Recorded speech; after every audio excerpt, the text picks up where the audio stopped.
What is up, folks? Today's video is all about adapters, both lens adapters and camera body adapters.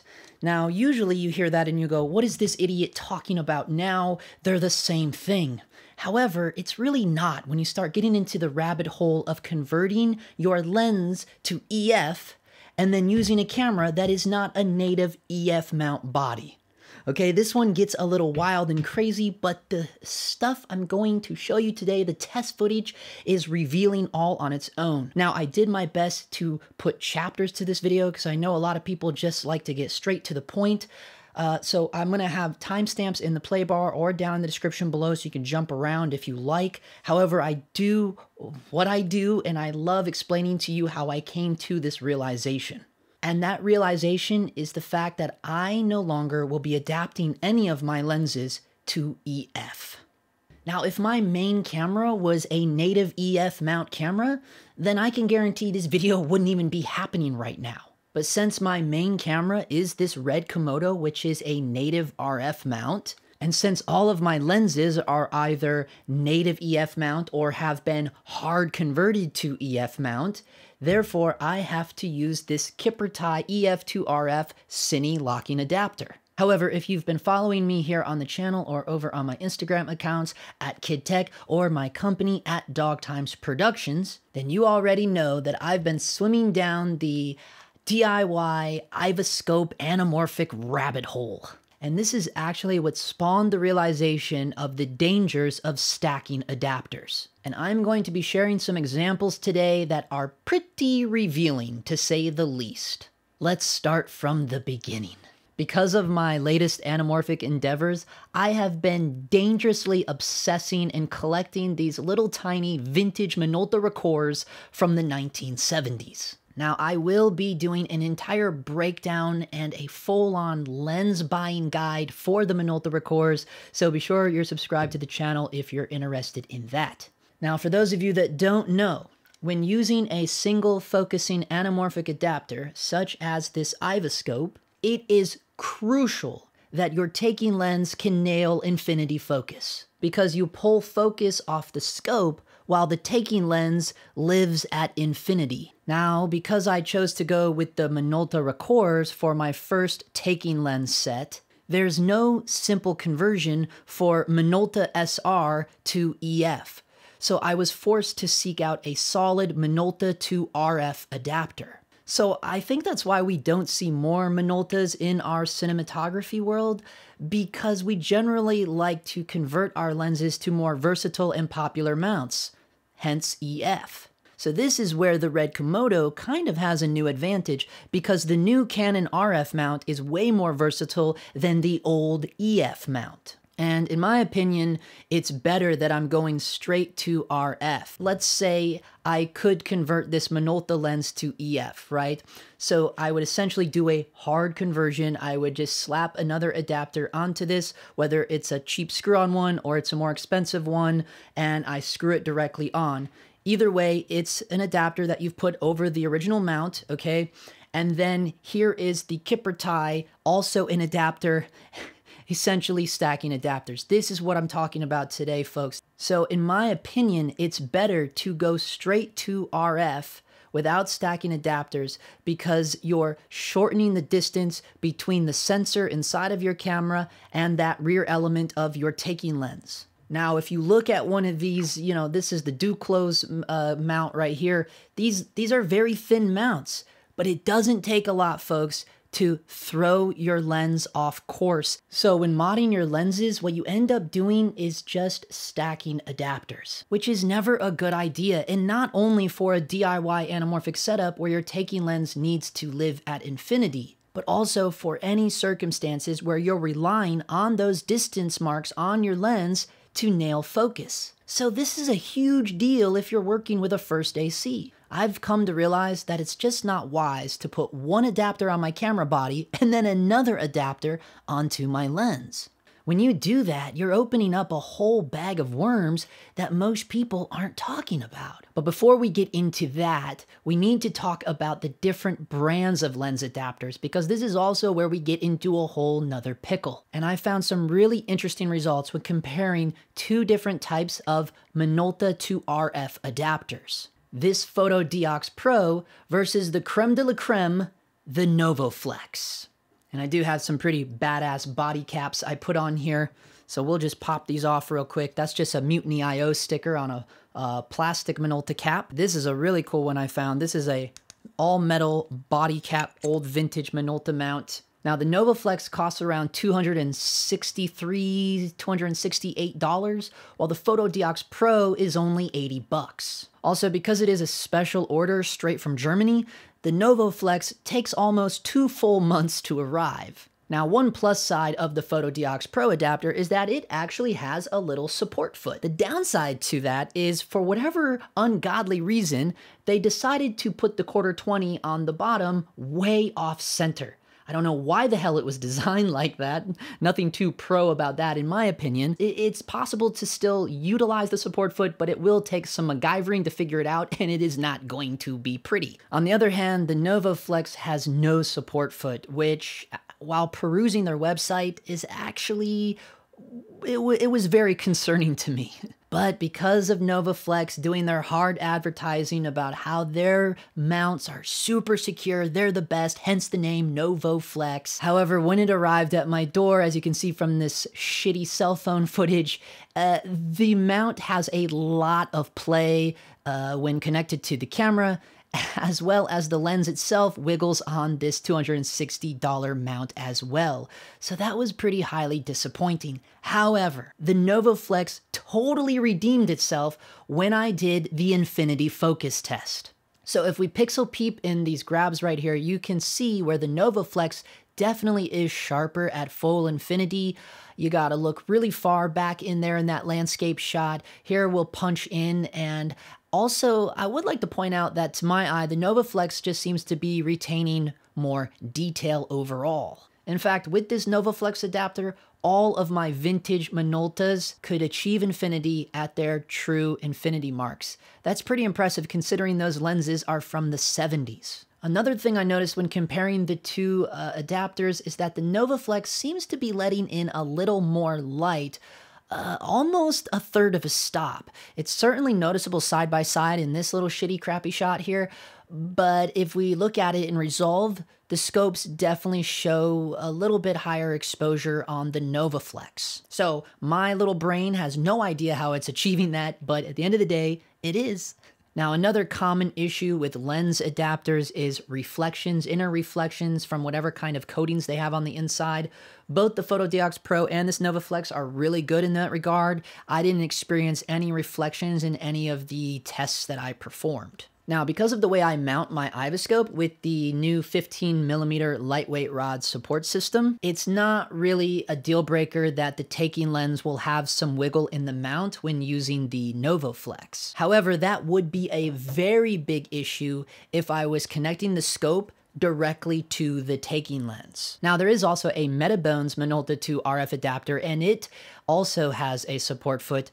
However, the reviews on that one scared me away from that purchase. Now, because of my setup with the Iviscope and because I'm using that 15mm LWS, infinity focus is much more important to me than lens wiggle. So for now, I am going to be sticking with the NovoFlex. Is it worth that high of a price tag? Well, when it comes to all of these lenses being able to hit their true focus marks and them being from the 70s, I'd say, yeah, this little mount is pretty damn impressive. But I tell you all of that because that is what led me to start testing all of my other lenses. So the first one we'll look at is this native EF mount lens. This is a Zeiss Classic ZE for Canon, so it is a true Canon lens, the 28mm f2. So, but because my camera is a RF again, obviously I still have to use the Kipper tie. But here's the lens set at its true infinity mark, wide open at f2. So now here's that same lens just closed down one full stop at f2.8. Okay, folks, I wanted to get in here and pixel peep this with you guys so we're all on the same page. Wide the F open here. So now we are 200 crop into this. So this is the center of the frame. Now I know there's a lot of different factors here that we could break down. You know, there's the argument, oh, every lens is going to be different. You know, not every lens does have good sharp focus at infinity. And I know all of that, but I think there's differences to spot out here. Because one thing in my brain is that all three of these Zeiss lenses, right? You have a Zeiss Classic, and then you have a Zeiss Milvus 35 f2, which optically is a classic design, and then you have a Zeiss Milvus Super Speed, which is of a whole new generation. Either way, all three of those lenses are within, you know, the same decade period of time. So it's not like that, and I will admit that is where the Minolta does have the disadvantage, being, you know, a lens that was 30 years older than these Zeiss lenses. But still, with all of that, you're going to see some interesting results because. But while we're looking here, okay, this is punched in 200 times into the center of the frame, okay? This is their general center of frame, right? This is the exact center of frame. The crosshairs on the camera were somewhere in here, okay? So this is the central point of the frame. This is where the lens should ideally be the sharpest. And this is a 200 crop in factor. And if we look at the detail of these things, okay, so this is what we're looking at. Now, obviously, we have nothing to compare to at this point. We're just looking at this Zeiss ZE native Canon on the Kipper tie adapter, right? All in all, I would say this is pretty damn good. Here it is one stop down at f2.8. So generally, the lens is going to get sharper one stop down from wide open. And this really gives us an idea of how good this native Canon Zeiss lens is doing with just that one adapter, the Kipper tie EF to RF. Because instantly here, if we jump back and forth between wide open, watch the center of the frame, and now we're jumping down to f2.8. So that was a native lens. Even though I still had the Kipper tie EF to RF, there was no stacking of adapters going on there. So now let's look at how well this little Minolta 35 1.8 on the NovaFlex stacked up against the Kipper tie and Zeiss combination. Again, no stacking going on here, just one adapter, the NovaFlex. So here it is wide open at 1.8, and now we're stopped down to a 2.8. And let me remind you folks, this lens is from 1978, okay? It's significantly older than those Zeiss lenses. Now, obviously, we are wide open. Now, one of the downsides of the Minolta Records is this is what happens when they're wide open, right? They're a little bloomy. But notice, even when it's wide open, even with the bloominess happening here, a kind of a weird softness wide open, almost like a dreamy bloominess when they're wide open. If we look over, this is not a punch-in, okay? This is the full frame. I mean, look at the details still in this tree over here. Interesting 3D pop, in my opinion, happening here, okay? This is very similar to like a 3D pop that people talk about that the Leica R's have, okay? Hint, hint, spoiler alert, look for videos in the future. But now we are going to punch in on this, okay? Side by side with the Zeiss ZE. So what we have here is only one adapter on each lens, okay? Now, granted, these are wide, the F open, so there is a little bit of difference. You're looking at a Zeiss Classic that came out in the 2000s versus this NovaFlex that came out in 1978, okay? So this is quite a bit of difference here. I believe the Classics came out in 2000. I could be wrong about that. Who knows? But again, I mean, when we punch in 200 times on this old-ass 1978 lens, I mean, look at this thing. It is really retaining this, regardless of like the bloomy dreaminess of it all. There is a lot of detail in these trees, and it's holding a very nice low-con look compared to this Zeiss lens, right? Granted, we are, what is this, like a third of a stop more light letting in versus, you know, because we're talking about f2 versus 1.8. It's a very tiny little bit, but I don't think it would really be that much. And this is an interesting look at what I was saying. The NovaFlex seems to be allowing more light in on the sensor. I mean, you really starting to see, now granted, when the Kipper tie came out, that thing was like $750 brand new. I mean, they've dropped it a few $100s at this point. But I think the Kipper tie, a lot of that price is because it is a cine locking adapter. Okay, it has something more akin to a positive locking mount, which is more desirable in the world of cinematography. However, this NovaFlex, they're really well engineered to really make sure your lenses are working at the most optimal quality, no matter how old those lenses are. Okay, but what we're gonna do now we're gonna stop one stop down and compare them both at f2.8. So here is the Minolta full screen, still a 200 times crop punch in, and now it's at an f2.8. I mean, even look at the things in the foreground. This shot's not even about, right? I mean, this is really nice detail in this roof, and that's not even the central point. The infinity focus is the center of the frame back here. This is what I was making sure my focus peaking was on, because the distance between this roof was much closer to me than this part back here. But I just think this is such beautiful detail out of these old Minolta lenses, right? I mean, just look at the weird 3D pop that these little satellites have and all of this. Now, this is really interesting, right? Even the somewhat defocused foreground elements still have a kind of 3D quality pop to them, right? This is interesting stuff here. Now we're going to look at the Minolta side by side with the Zeiss ZE native Canon mount. They're both at f2.8.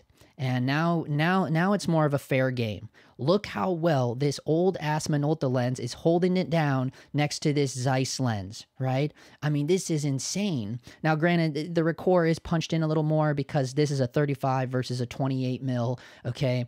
But it's not really about that. It's a little nuts because that could almost buy you a brand new one. But hey, the insurance covered it, so whatever. But when it came back to Zeiss, like 3 or 4 months later, I had Duclos, and a lot of that had to do with, you know, insurance takes forever, but I had Duclos swap out the Nikon mount because all of my Milvus lenses are Nikon native mounts, so I had Duclos put their little Nikon to EF adapter on there. So now we have a situation where we're going to be stacking adapters. We're going Nikon to EF and then EF to RF. And here it is. The lens is set to infinity, and it is wide open at that f1.4. So, but just to see, here it is stopped down to an f2. It has the Duclos, a Nikon to EF adapter, hard mounted onto the lens itself, and then obviously I still have to use the Kipper tie to attach it to the Komodo. Now, I did this one at a different time of the day, unfortunately, so the colors are a little off. The exposure is much different, obviously. Well, first of all, the exposure is different because this is at 1.4. It's much faster than the other 3 lenses that we're going to look at. But the color temperature is different because the sun had significantly moved by the time I did the Zeiss Milvus Super Speed. But this is pretty damn good. Now, this is the actual shot, right? This is no punch in yet. Look at the way, I mean, the Milvus Super Speed really has some nice Zeiss 3D pop to it. Look at that, right? Okay, now we're going to jump down. And now we are punched in at a 200 times punch in on the Zeiss Milvus Super Speed, double stacked adapters here. And the interesting thing is now, I want us to pay attention to these palm trees, all of this. This was the central, it's the same central point of focus, okay?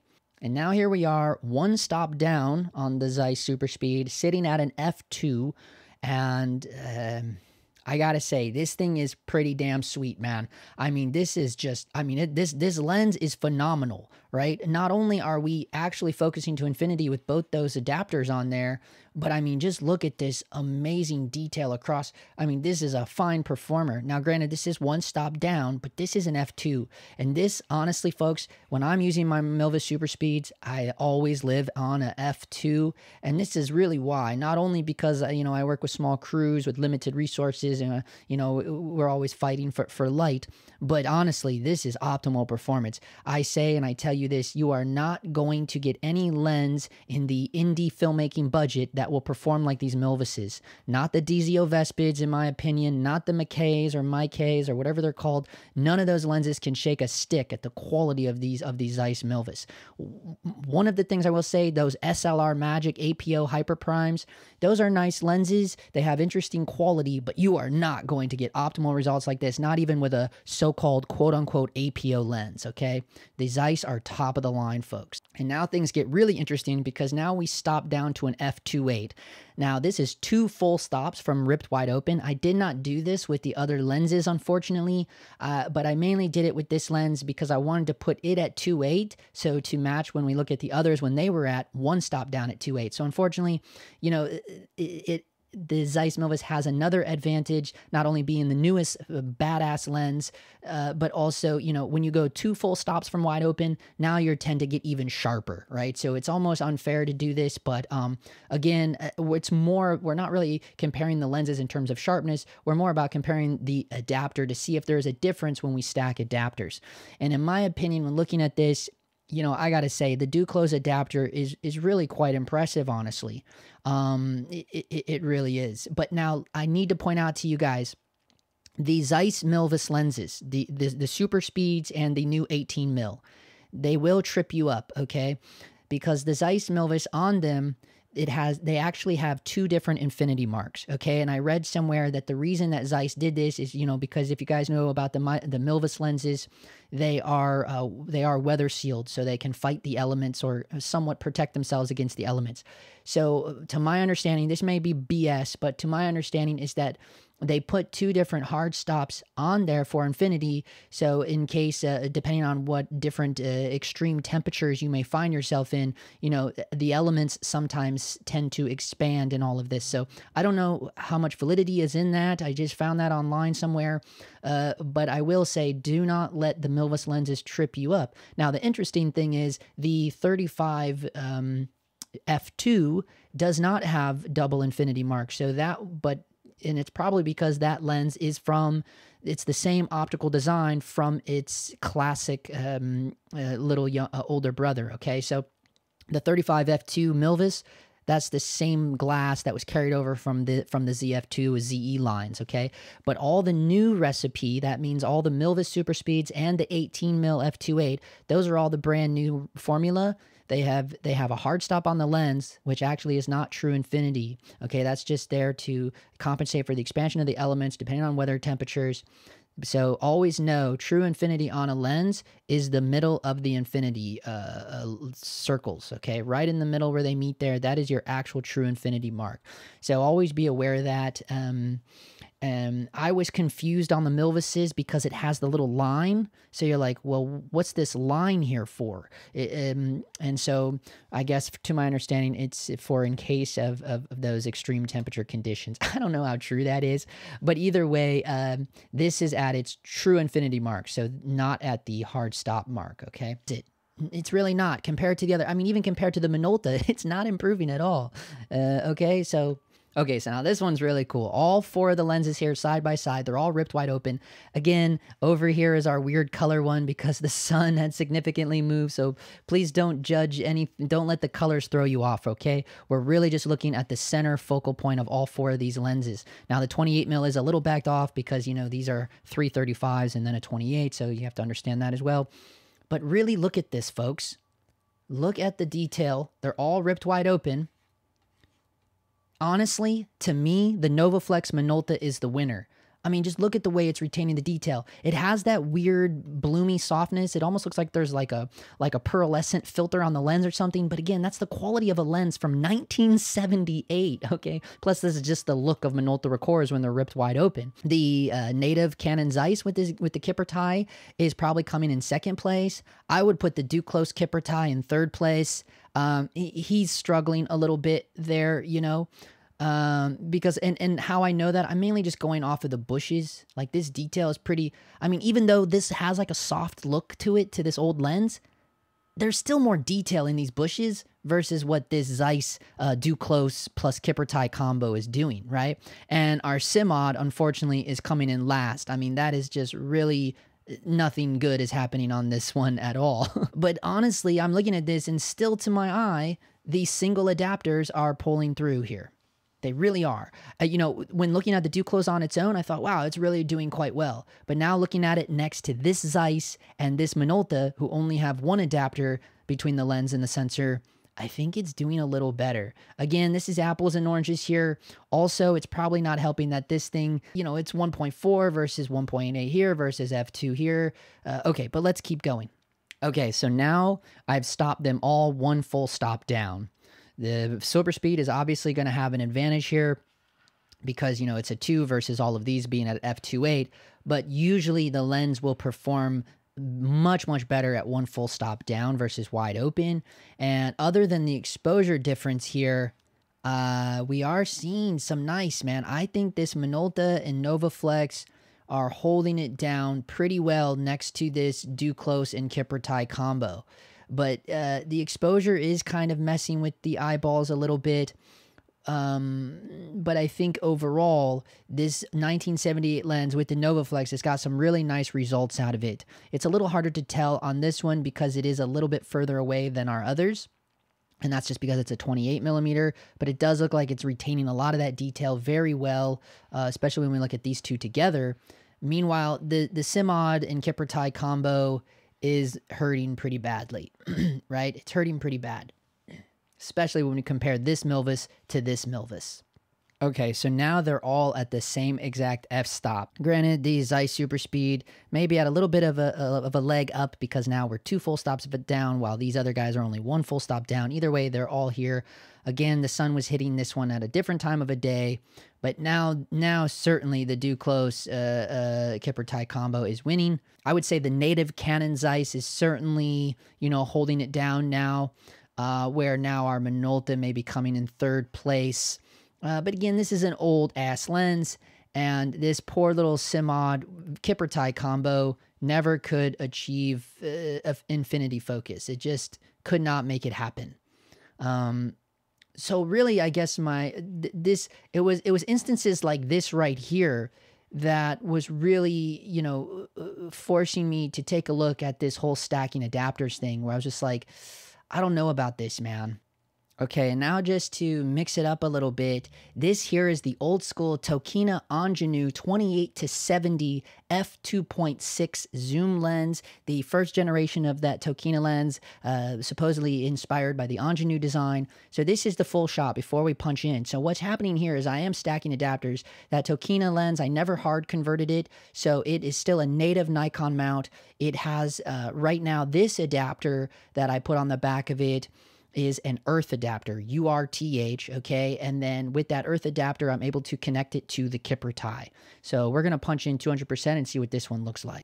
And here we go. Now, granted, you know, this is another old-ass lens, but, you know, it looks a lot like the way that Simod and Kipper tie combo looked, right? We aren't really getting much detail. I don't know. You could argue, are we getting detail over here, which is kind of off-center a little bit? You know, I don't know. It's negligible. At this point, we may be splitting hairs, but I really just wanted to do this test to compare the stacking of adapters because I also had a KNF concept Nikon to EF adapter. So, by the way, this was the Earth Nikon to EF adapter, then connected to the Kipper tie. So we are stacking adapters here. Okay, so this is really revealing. This right here is the KNF concept adapter stacked with the Kipper tie.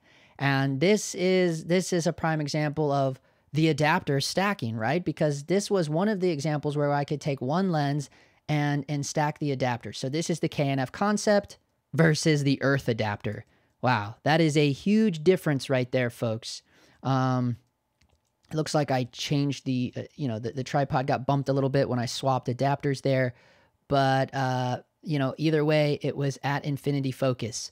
So this is just another prime example of how the hell is that even happening? But this is the difference. You know, every adapter is designed differently. And then when you stack them, this could happen to you, right? This is the worst we've seen yet. So this is a KNF concept Nikon to Canon adapter on the lens and then connected to the Kipper tie RF to EF adapter. So the whole point of me wanting to make this video is because I know all of the indie filmmakers that follow this channel were all converting lenses, whether it's Leica R, it's Contax Zeiss, it's the Olympus, it's the Nikons, whatever it is. We're all essentially stacking adapters, and I don't want us to be fooled like I was by that phrase, oh no, it's a hard conversion, because it's not. You're still essentially stacking adapters. Again, I'm not trying to knock down any sales or anyone. I am friends with Ron at Simod, you know, and I'm sure he will have some fine notes to share on this, but this is just things that I have been finding out, folks, because here's the deal. Here's why this is a deal breaker. If that lens cannot achieve infinity focus, that means every single mark on that lens is off. And if you're working with a little crew with a first and second AC, you're kind of making their job a shit show. So I think that's also just another argument to invest in real cine lenses. I don't know. But ultimately for me, being a baller on a budget, and plus I am obsessed with the Iviscope right now, for me, this little happy accident of going with the Minoltas and being forced to keep the lenses with their native mounts, this is quite eye-opening for me, and I hope it is all for you, and I really hope we can get a safe, mature conversation going on about this in the comments. Again, I'm not trying to knock anyone. If it's anyone's fault, it's my own or all of our own ignorance of operating under the guise that, hey, this is okay to stack these adapters. Again, I know there's a conversation about shims and all of that, but if you guys, you know what I mean? I just put out a BTS video not too long ago, like the video literally before this one. So you've seen me in operation. Granted, that was just a passion project for some friends that I know. But honestly, guys, the crews that I'm on, even when I am getting paid, even when I'm the gaffer and those are much higher budgets, the crews really aren't much larger than that. It is very bare bones, very skeleton, and that means every second on set counts. So you don't always have time to be messing around with shims and all of that. And for me, I'm just going to keep my lenses on their native mount, even beyond the Minoltas, right? Obviously, I'm going to keep my Nikons the way they are, but moving forward, any lens purchases, they're just going to stay true to what they are, and I will just swap the one mount on my camera if I need to. Because the reality is you're not going to have any vintage lens that's a native RF mount, right? So you are going to still have to use some sort of at least one adapter, but I would keep it at that. And not only that, but I think that keeping your lenses at that native mount is actually maybe a smarter investment. Maybe a chance to make a little more money on the resale side, even though I know it's like a hot craze to find a full set that's already completely modded out. But I don't know, to each their own. Let me know your guys' thoughts on that. Is the RF the new wave? Or maybe should we start asking companies like Simod and Duclos to make converted mounts that go to RF so we can get rid of the adapters altogether? I don't know. Is RF really going to take off that huge? These are the questions that I am curious about, and probably the majority of you could give two shits about, but I can't help but think that there is a small interest in this, and it's only a matter of time before that interest grows larger. So yeah, I'm gonna leave it at that. Kudos for you watching the video all the way through. I want to give a gigantic shout out to all of my Dog Times pay. Even if I'm not the DP, I also work quite a bit as a freelance gaffer here in LA. So the videos are kind of very different from week to week. So I encourage you to check that out. With that being said, I want to give special thanks to our current members of the Dog Times producers tier. That is Mike Skinner and Fred Parr. Thank you all so much, and I hope to see you in the next one. That is a big fat wrap.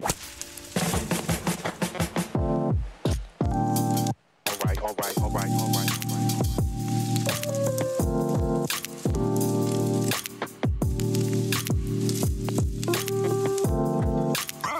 Oh boy, probably was not in focus. How do we think that that Tokina Ingenue zoom lens worked out? It's been a long time since I used that, but I was shooting on the GH5. Another example, that is a lens that definitely cannot achieve infinity focus because I'm going from the GH5 Micro Four Thirds to EF Speed Booster, and then that Tokina is a Nikon F mount with not even a hard converted EF adapter on it. So it's a very loose Earth adapter. I don't recommend. Have you seen those around? Earth, URTH. I would avoid those. They are very, very loose. But that's just what I've had on my Angie lens since the beginning, just because I don't know. I don't use that lens that often, but I haven't used it in a long time, and I thought it would be nice to dull down the really video digital look of the GH5. And I also then even broke it up even more. I put a quarter black Pro Mist on there. So yeah, but yeah, take note, that FS300 is insanely loud. Since you guys stuck around the whole time, slowly over time, people are realizing that I have Easter eggs after the show credits. So it's really kind of become this cool little private thing. So I'll show you right now the setup in my crazy lab. Excuse the mess, this lab is insane. So what I have right here is the Nanlite FS300. That is the huge ass 4-foot aperture dome with grid in there. And then over here is the new little baby aperture, or not aperture, I guess it's just called the Amaran 60D, and that has the Mini Dome Mark II. That's only an eye light. I have that at 5%. It's the whole reason I bought that little light. I love using a little tiny light like that that can slap a V-mount on the side, and it is got the Mini Dome Mark II on it. Beautiful little eye light, 5%, especially for people like me where their brow is heavy. That thing really comes in handy because you know, I sit like this. It's hard for me to stay up. I'm a little bit of a hunchback, so I'm trying to work on that.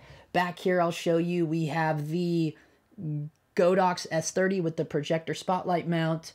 And then that one, that's a Godox S30 with some CTO on it. That's providing me that weird edge light that I really wasn't digging for this video, but whatever, I let it ride. But in this projector mount is my custom Dog Times Gobo. Yeah, and then back there is just some our shitty shop lights with a softbox. I just blasted at the ceiling for general room tone. So yeah, folks, I hope you enjoyed that.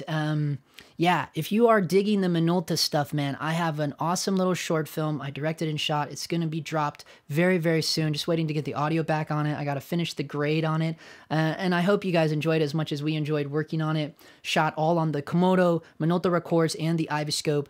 I now have 9 Minolta Records. So if you are into these things, I encourage you to get ready for that. Make sure you're subscribed to the channel. Make sure you tap the notification bell. If you watch the videos this long, I can probably already guarantee that you're already subscribed to the channel. Okay, guys, thanks for watching. We'll see you in the next one. Death Wish.